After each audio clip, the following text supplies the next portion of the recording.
Hey guys, it's Mitch. How's it going? All right, are you ready for the nuttiest, most over-the-top comic book crossover of 1992, possibly of all time? I hope so, because we're looking today at Robocop versus Terminator number 2.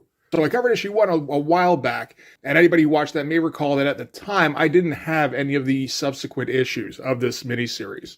So to ease your mind, that has now been corrected. I have all of these now, and we are going to go through them one by one. And if you're not familiar with this miniseries, you may be asking yourself what exactly makes this the most over-the-top crossover. And to answer that, we got to talk a little bit about Frank Miller's experience in Hollywood, I think. Because previous to this, Frank Miller decided to take a stab at some screenwriting. He did a screenplay for Robocop 2, as well as at least parts of a screenplay for Robocop 3. The screenplay for Robocop 2 did eventually make it into the movie, at least partially, but not before getting hacked up by producer notes, by getting rewritten, getting finishing touches thrown on that. Probably went through test screenings where other elements that Frank Miller wanted in the movie got tossed out. And by the time it actually made it to the screen, like who knows how much of Frank's original script was actually in there. Probably not very much. And Frank walked away from the experience feeling very frustrated from what I understand. And I would think it'd be particularly frustrating for a guy like Frank Miller, who's kind of an iconoclast. You know, he's not a big believer in any kind of system. He likes to go things alone. And that's just not going to work in Hollywood. And to go from being like a big fish in comics, you know, like the biggest fish in comics not too long before this, to just being like a small part in a big machine that produces unsatisfactory results. I imagine Frank thought, you know what, this wasn't really worth it other than to find out, yeah, no, I don't want anything to do with Hollywood. So what does Frank do? He comes back to comics, gets in touch with Dark Horse, and they start talking about a Robocop versus Terminator comic book series that's going to be written by Walt Simonson. And I don't know if this is part of the talks. It's all just kind of supposition. I haven't seen any interviews from Frank saying exactly what his plans for this comic were, but it feels like basically all of the frustration he had with the Hollywood system where, you know, everything had to get greenlit by producers or test screenings or whatever, kind of made Frank decide, at least for 4 issues, that he needed to create a story that was unfilmable, either because of the budget or because, you know, just special effects weren't where they needed to be for this kind of script, or because of MPAA ratings, who knows? But somewhere along the line, Frank and Walt seemed to have decided that they needed to create the most over-the-top story they could for these characters. What is the point in doing a small-scale Robocop story? Or small-scale Terminator, for that matter. I mean, particularly in 1992. These days, yeah, sure, there's some value in it because both of those properties, I mean, they've both been explored pretty heavily in comics. And the Terminator property has just gotten to the point where it absolutely needs to be completely rebooted. But in 1992, like, both of these properties are still pretty fresh in terms of comic books, and even in terms of movies. There's 2 Terminator movies and 2, maybe 3 Robocop movies. There is plenty of ground left to be explored, so why go small? So with that in mind, let's take a look at how they did. So we'll start with the cover on this. That is just some fun shit. You know, the cover for the first issue, I thought was a little bit tame, really. You know, you got your heroic pose of Robocop, you've got the city of Detroit kind of going off into the distance behind him, and you've got your Terminator looking all intimidating, kind of glowering over the scene, which is good for like a set-the-table kind of issue. It doesn't really hint at the nuttiness that, again, this particular comic has the potential to reach. This is a little bit more up that alley, I think, where we're going to get, it's fucking Robocop versus Terminators. It's balls out action. We've got all sorts of guns going off every which way. We've got, you know, Robocop just haymakering a Terminator here. We've got a pretty extreme Dutch angle. I mean, I think that would be if we were to look at it flat. And the colorist is actually going really heavy on, like, just keeping it primary. It's just red, yellow, blue. And, you know, Robocop is the blue. Everything else is the red, pretty much, except for the gun blasts. Robocop himself is massive. You know, we get the Walt Simonson dynamicism to the swing. You know, he's been drawing Thor and Fantastic Four for years. Walt knows how to draw a punch. And make sure you highlight the names of the creators on the cover here because, again, this is 1992, and people really want to know who's going to be writing and drawing a particular issue. And I've said before, you know, for Dark Horse, getting Frank Miller and Walt Simonson on a book, that is a pretty huge coup. Yeah, that is a great cover, though. You know, with the big, strong drawing comics the Marvel way, John Buscema pose. Again, those Walt Simonson metal textures. There's so much good stuff in this cover. All right, so This is going to be story by Frank Miller, art by Walt Simonson, so pencils and inks, letters by John Workman, all good shit. Again, we get those odd special thanks to Art Adams, Gracine Tanaka, Adam Hughes, Lynn Varley, and John Byrne. It was suggested that part of the special thanks would have been for somebody sent, I guess it probably would have been Walt Simonson or possibly Frank, some model kits of Ed 209s and maybe like props of the Robocop gun for reference. So from there, we're going to cut to what is quickly becoming a mainstay in this miniseries. So this is the front page where we just get the number of the issue and the John Workman lettering as we get, I think that's an E. So E repeated. So something falling. And it continues and gets a little bit louder. So this is going to be back in the future. So just to do a quick recap of what was going on in the last issue. This is all set in motion because, well, we started out in the Terminator future, and in this version of the Terminator future, the Terminators are about to win. Humanity is on its last gasp. And as kind of a Hail Mary, they sent a hero back in time to try and save the timeline and end the war before it happens. Kind of the reverse, really, of the way the first Terminator movie plot went. So the reason they went back in time was because they determined the source of Skynet, the mainframe that operates the Terminators. And it turned out that source was Robocop because, again, you got to find a way for these properties to meet up and decide to fight. So the last hope for humanity, Flo, goes to Detroit of the near future and tracks down Alex Murphy, otherwise known as Robocop. Robocop at the time is in the middle of kind of an existential crisis where he's in a constant depression. He won't go back into the police precinct for maintenance. He just keeps going out, keeps dealing with criminals.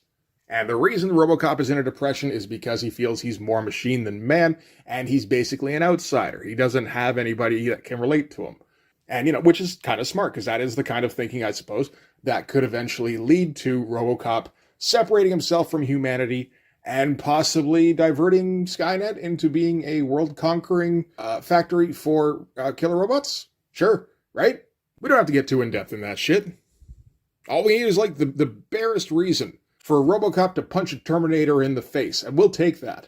So, in that first issue, Flo did track down Robocop. Flo actually killed Robocop, which started to destroy the future, and the Terminators had to respond by sending back their own heroes.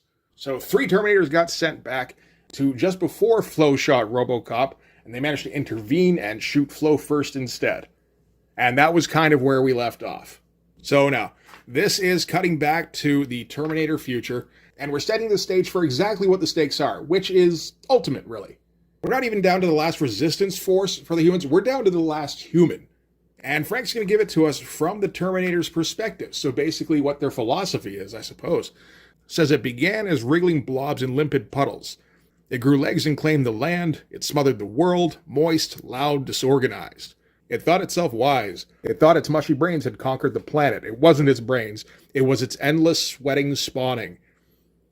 It spawned and spawned, spewing out new flesh faster than the old could die. So kind of similar, really, to the motivation of machines in The Matrix, I suppose, really. Or of Agent Smith, anyway. Where they just have this sense of contempt for humanity and they find them revolting. So we're going to start things off. That E turns into an explosion, so that was naturally a bomb falling. And so the last human on Earth turns out to be a small boy with a big old gun. And he's, just running around in Terminator future with explosions going off all around him, giant John Workman lettering assaulting him at every turn. Tries to make his way for shelter, another explosion goes off, sending him flying. There's some pretty good looking stuff here. Still not crazy, I know. I keep promising crazy, and we're not quite getting there. And I don't think we really did get there. Or at least not quite all the way in issue 1. And I felt like that was a little bit of a letdown. But like issue 1 was all about plot. And it worked extremely efficiently through it. Giving you the scenario of the Terminators, giving you the, your main character in Flo, and getting her working, and getting like false starts in there for her, where she starts investigating down the wrong path at first. She has to do a couple of avenues before she finds what she's looking for.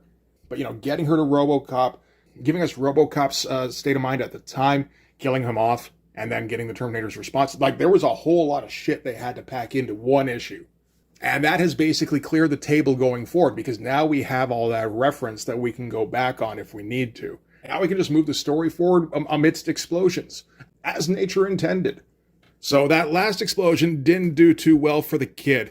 It says here, the longest piece of its soft skeleton snaps in two. Its leg dies wetly. It crawls on its belly. It whines and whimpers and begs to parents long dead to its most stupid invention, its God. And even at the end, it hopes. Which is like brutal, right? And then we end with a Terminator finding this last boy, this last vestige of humanity, and shooting it in the face. And then the Terminators celebrate. They hold up the boy's body. They're going to have a block party because the machines have finally won. The Earth is finally clean. As they say, humanity is dead. The world makes sense. It is good. So in addition, again, to providing the stakes for what our heroes are fighting for, we're also going to get an example, I think, of what Frank couldn't do in Hollywood. Like if Frank writes into a script, you know, the last human alive is a small boy, and then that small boy gets shot in the face, how far along the process do you think it gets before it gets cut? Either by a producer or by rewrites or by a test screening where some halfwit writes, you know, it made me feel uncomfortable when that little boy died. You know, like maybe good? Like maybe these are villains that need to be toppled? You know, maybe our heroes need to do whatever is necessary to ensure that this future doesn't happen? Anyway, from there, we're going to cut back to the nearer future of Robocop Detroit. I think we can just call it that. So we're cutting from the smart machines in their moment of victory to the very dumb machines of the Ed 209s. The pretty perfectly drawn Ed 209s. Again, so those models that they got, those came in pretty handy. So this is at a time when OPC has decided to mass produce the Ed 209s, and they're using them around the city as law enforcement. So there's about 200 of them scattered across Robocop Detroit. And they're all as dumb as this guy who stands in front of a hospital. You figure possibly the same hospital that the little boy died on the footsteps of just a couple pages ago. Probably, right? I mean, that would be some nice synchronicity.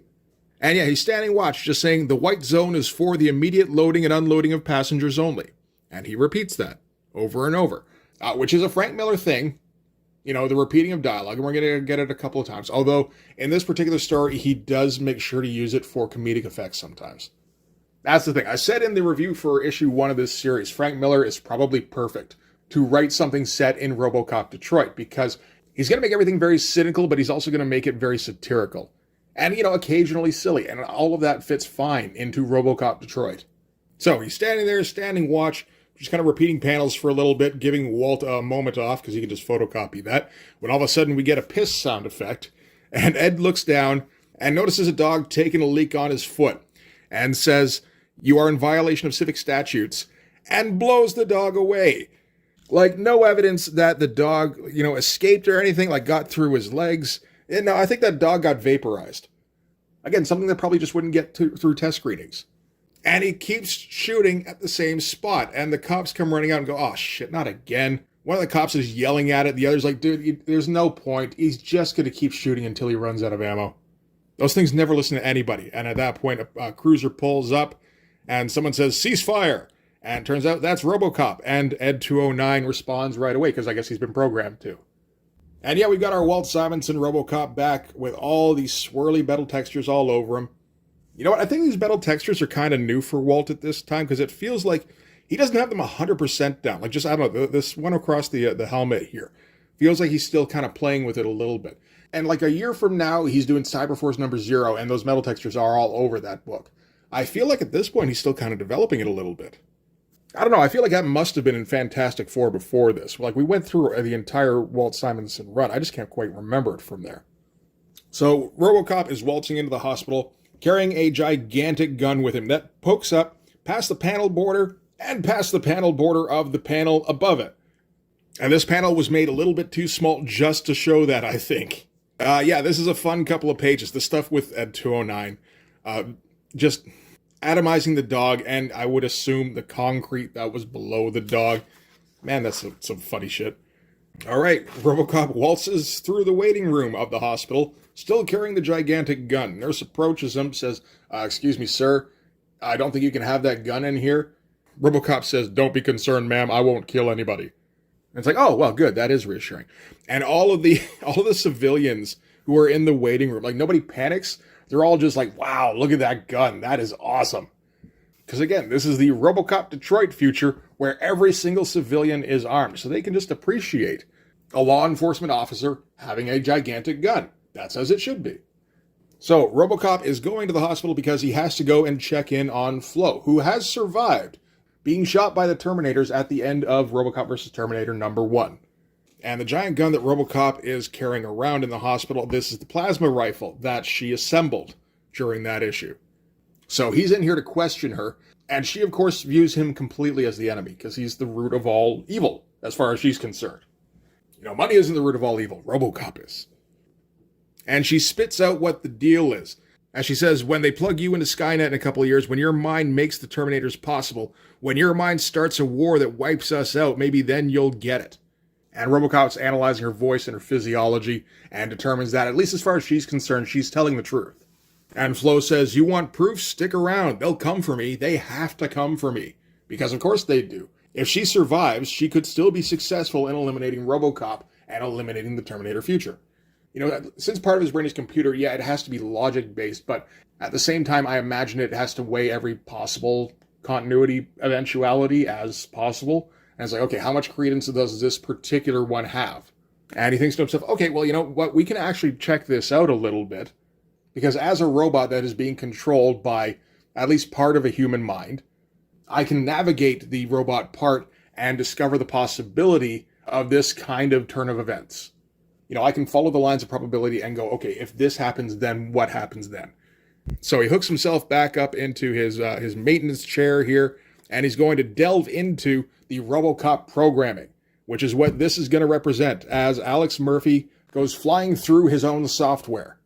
This is another scene that I feel like Frank Miller has in here specifically because it would be almost impossible to put into a movie in 1992.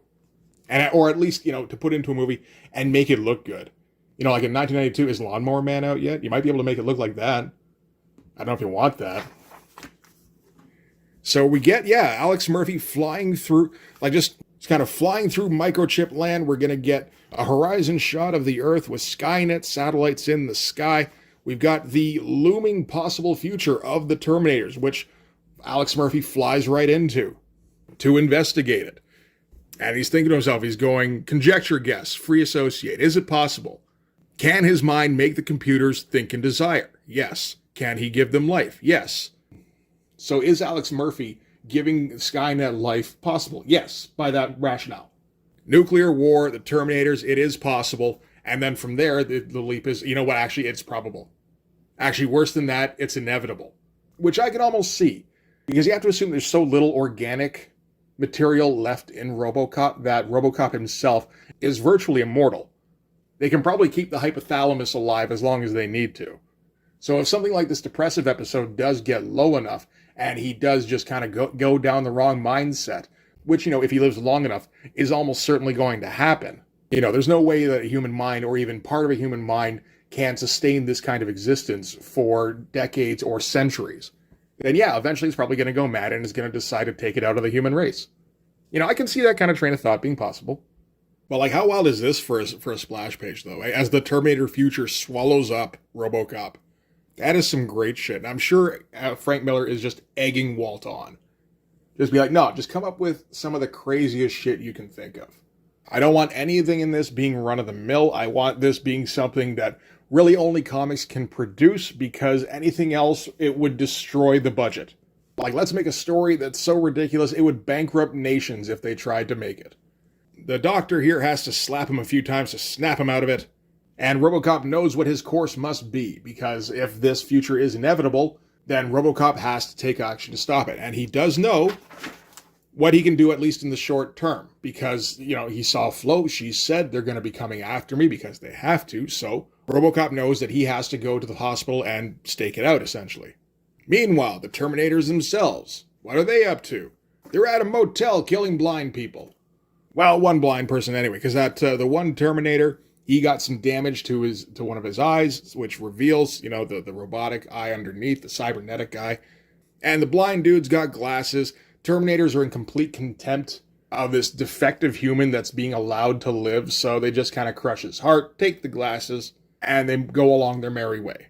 Next, we're going to cut to an intersection 20 blocks north, where an Ed 209 security unit tries to direct traffic with poor results, as an Ed 209 stands in the middle of a gigantic car pileup. And a cabbie pops up with a gun. I think this is probably the cabbie from the first issue again. He's right on the verge of snapping. Like, I hope he keeps popping up in issues 3 and 4. Just ready to shoot something. And that maybe in issue 4 he finally gets to. But he's had enough. He's like, that was the best car I ever had. You can only push a man so far.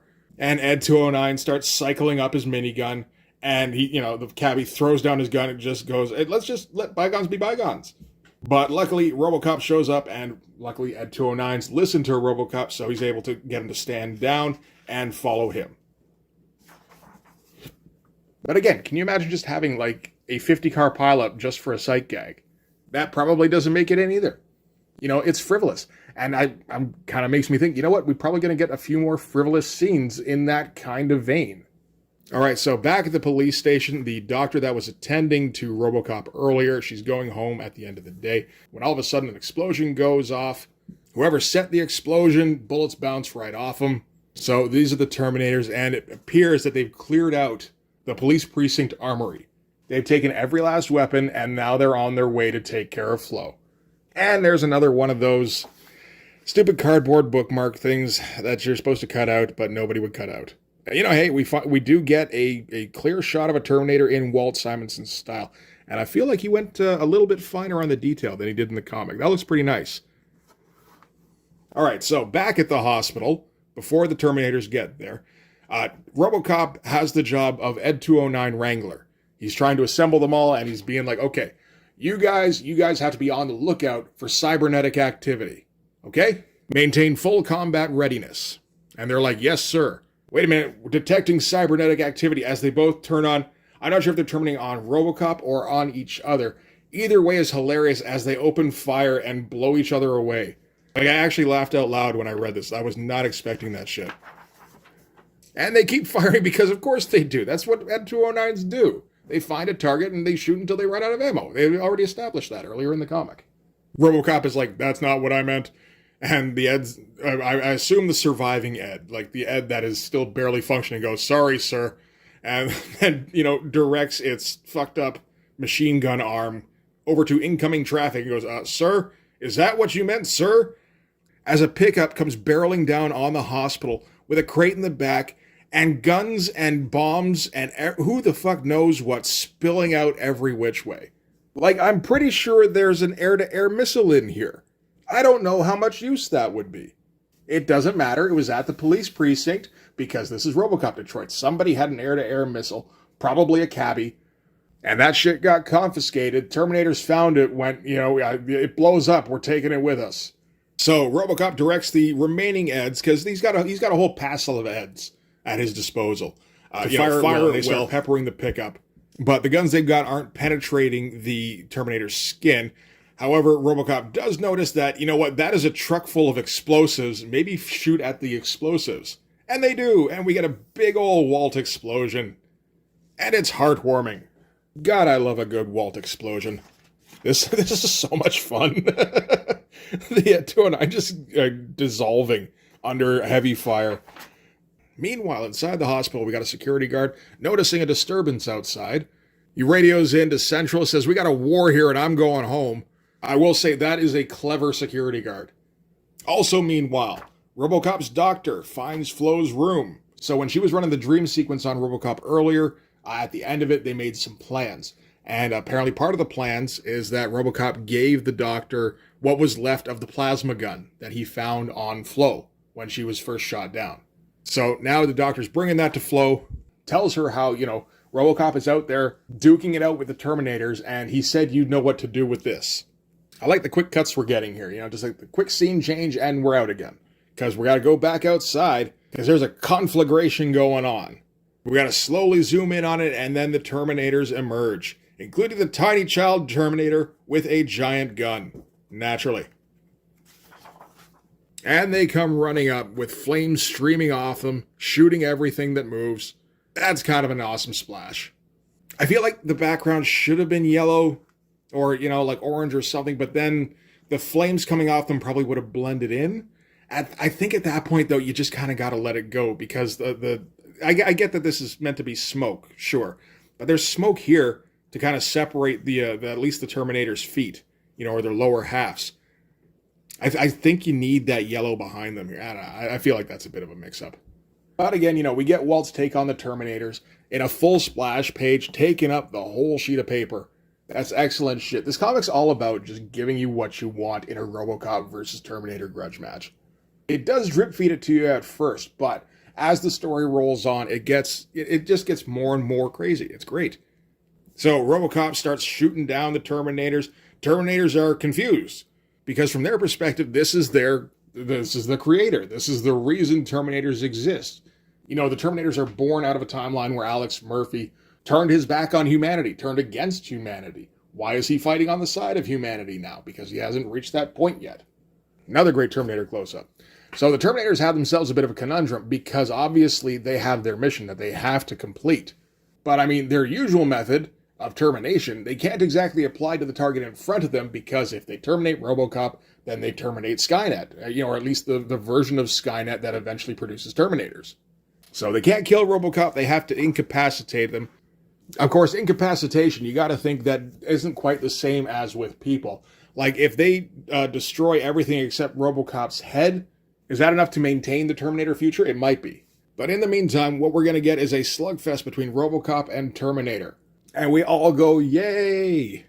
Especially because it's being drawn by Walt Simonson. There aren't very many people who can draw as kinetically as Walt Simonson in 1992. So Terminator winds up for the big haymaker on Robocop. Robocop responds by smashing Terminator's skull into the floor and smashing him into the wall. All the speed lines helping him out. And then they go through the wall. And that's just the most fun page. I love that. From there, we got to cut back to outside because there's still 2 more Terminators that aren't dealing directly with Robocop. They're dealing with the Eds and they're dealing with any police backup the Eds have. So one Terminator is going to lay down covering fire while the remaining Terminator is going to go into the hospital and try and find Flo. Because that was the original mission. Parameters have changed somewhat because Robocop has become aware of the potential future, but they still have to eliminate Flo no matter what. So in addition to getting Robocop versus Terminator, we're also getting, for no additional cost, Ed 209 versus Terminator. As we get all the Bracas and the Cram and the Skrunk and more Braca again. It is worth pointing out just how much John Workman is adding to all of this. Like, just about every page is covered in explosion sound effects, in gunfire Bracas, in little tings as the bullets hit the windshield and the truck here. It's all over the place, and it's glorious. It really does add to the comic. Like, it makes everything feel more full. All right, so the Terminator out front is going to be pretty much successful in taking out the Eds. It's, I think, wrestling. Yeah, it is like just shredding this one down here. And it's taken out pretty much all of the Eds around it. But one is able to raise its machine gun arm just enough to shoot the Terminator in the back and distract it for a moment so that the other Ed can get just a bit of an advantage home in the guns at close range and blow it away. So that is one of the Terminators down. Of course, in another part of the hospital, everything is getting trashed by the Deathbot fight that's going on. They go crashing through more walls, go crashing out the other side of the hospital. You get the impression they might have just, smashed all the way through. That's possible. And there's an ambulance lying down in the road here, which they fall into, and it just kind of crumples all around them, and they go rolling down the road here. It goes bouncing off. I don't even know what it's bouncing off of here. I guess off an overpass. And there's just so much more city underneath. Yeah, this doesn't make any sense. This is starting to get to the point where, again, it makes me wonder if Frank is just throwing in things that he knows can't be filmed because they're not physically possible. I guess the most objectionable thing there is that Robocop and Terminator fall into an ambulance, so the ambulance folds around them like a tinfoil ball and then rolls down the street and off an overpass. At the same time, I don't really give a shit. This is just fun. We're getting more of those impacts as Robocop cold cocks the Terminator. Terminator responds by kicking Robocop in the face. John Workman, making sure to point out that these are metal sounds, like conk and clink, so that we don't forget that these are robots fighting and that there's some weight behind these hits. They kind of get some close quarter battle going on. They're just like grappling now. It looks like the Terminator's just wailing away on Robocop at this point. Yeah, smacks him in the face. Robocop hits him back, knocks some of his Terminator teeth out.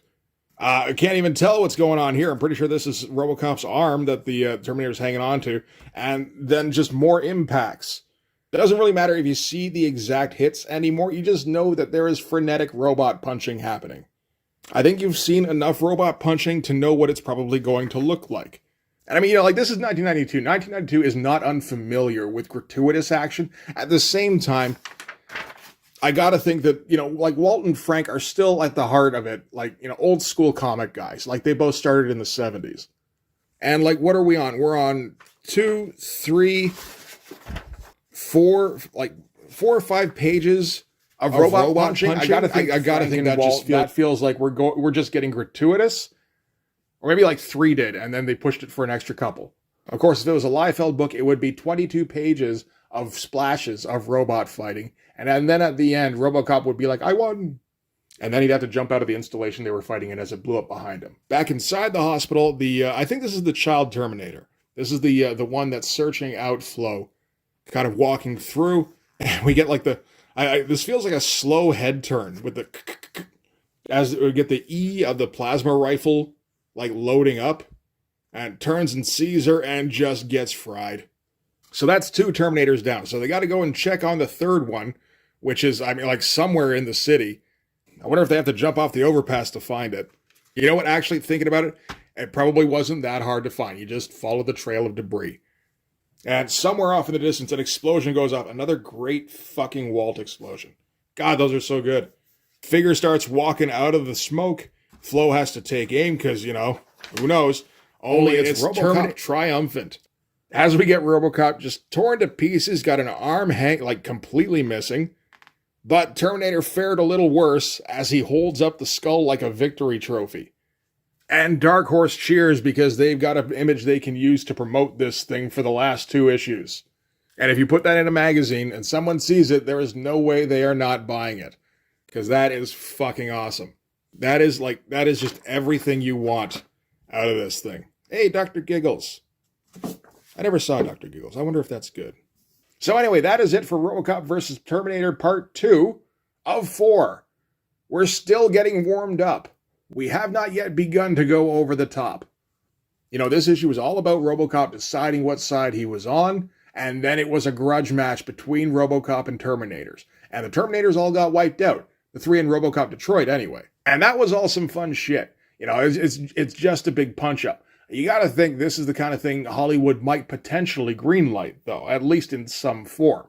Robocop versus 3 Terminators, that's gonna be excessive for, a budget that isn't like fucking Waterworld. But, we can manage it in some kind of form. So what we need to do is we need to take things up like 700 notches for the next couple of issues. Why? Because fuck you, Hollywood. That's why. Comics is just flat out better. So yeah, keep an eye out for a video on the next issue of this. I'm thinking probably within the next month. I don't think we'll have a long wait this time. But in the meantime, that is going to do it for this one. Thanks very much for watching, guys. If you like this video, please hit the like button. It helps with all the algorithm stuff. If you want to see more, hit subscribe. If you really want to help out, in the description, there's my link tree. You can follow that to my Patreon. Go subscribe there. That'll give you access to everything I do. So all sorts of videos, all sorts of Blood Force comics. You can also follow me on Instagram and DM me there for commissions. Yeah, that'll do it. Thanks again for watching, guys. I'll see you in the next one. Bye-bye.